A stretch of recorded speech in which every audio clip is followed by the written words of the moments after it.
வணக்கம். இன்னைக்கு பாவக்காய் பொரியல் எப்படி செய்யலாம்னு பார்க்கலாம்.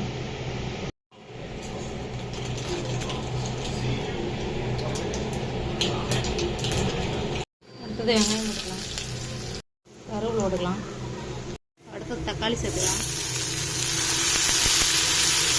அடுத்தது பாவக்காயும் சேர்த்து நல்லா கிண்டிக்கலாம்.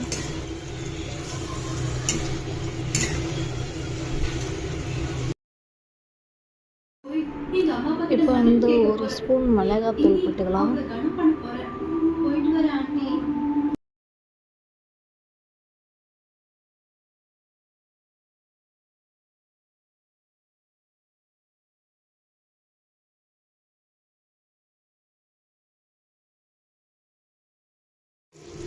மஞ்சள் ஒரு ஸ்பூன் போட்டுக்கலாம், கரம் மசாலா ஒரு ஸ்பூன் போட்டுக்கலாம், மிளகாத்தூள் ஒரு ஸ்பூன் போட்டுக்கலாம் காரத்துக்கு.